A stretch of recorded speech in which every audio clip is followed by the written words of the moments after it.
আরে বন্ধু, তুই হাইছস? বন্ধুর বোনের বিয়ে আর আমি আসবো না? তুই এত বড় লোক হইয়া আমার গরিব বোনের বিয়েতে আইছস, আমি অনেক খুশি হয়েছি। আরে বন্ধু, তুই কখনো দড়ি গরিব হয় নাকি রে? আসলে অনেক বড় মনের মানুষ। আচ্ছা চল ভিতরে চল, দেখ সালমা কে আইছে। তোরে কইছিলাম না আমার বন্ধু আদনান আইবো, এই যে আদনান। বন্ধু, আমার বোন সালমা। আসসালামু আলাইকুম ভাইয়া। ওয়ালাইকুম আসসালাম। আচ্ছা থাক তাহলে, যে কোনো সময় কাজে আয়া করবো। তো বাইরে দে। তোর বোন মাশাআল্লাহ অনেক সুন্দর, একদম পরীর মতো দেখতে। যে ছেলেটা তোর বোনকে বিয়ে করবে তো ভাগ্যবান পুরুষ। যদি সুযোগ থাকতো তাহলে আমি একবার চান্স নিতাম।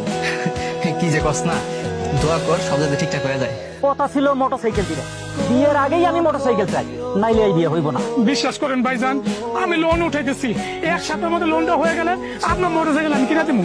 রাখেন মিয়া আপনার এইসব বিশ্বাসের কথা, এইসব কথা বাদ দেন। মোটরসাইকেল দিবেন, না হলে এই বিয়ে হইব না। আর একবার যদি বিয়ে হয়ে যায় আমি মোটরসাইকেল পাবো। ভাইজান কিসের মোটরসাইকেল? কথা ছিল বিয়াতে পাত্রের একটা মোটরসাইকেল দেওয়া লাগবো। এখন সমিতির লোকটা অসুস্থ হয়ে গেছে, তো এই সপ্তাহে টাকা উঠাতে পারিনি। তার মানে তোরা যৌতুক দিচ্ছিস? কি করুন কম, ভালো পাত্র তো পাওয়া যায় না। যতই কান্নাকাটি করেন কোনো লাভ হইব না।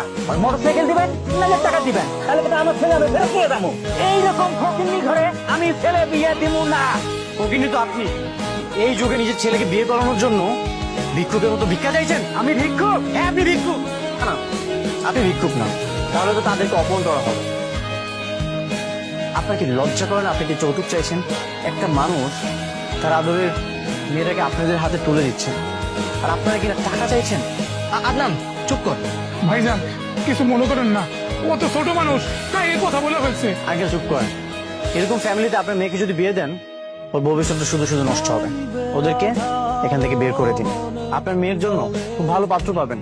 এত বড় অপমান, এরপরেও কি আপনার মনে হয় এই মেয়েরে আমি ছেলের বউ বানাবো? অসম্ভব। আরে রাখেন আপনার বিয়ে, 5 মিনিটের মধ্যে এখান থেকে বের হয়ে যান, আর অন্য কোথাও যে ভিক্ষা করেন যান। এই চল, এই ছোট লোকদের বাসায় আন না।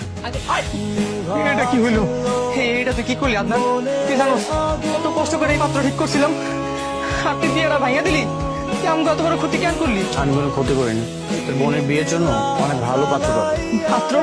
আমার বোন এখন বিয়ে করবো কে? কই পাবো পাত্র? মুখে কথা যতটা সহজ, বাস্তবতাটা কিন্তু অত সহজ না। তুই করবি আমার বোনের বিয়া? হ্যাঁ, আমি বিয়ে করবো। তোর বোনকে যখন প্রথম দেখেছিলাম তখন আমার অনেক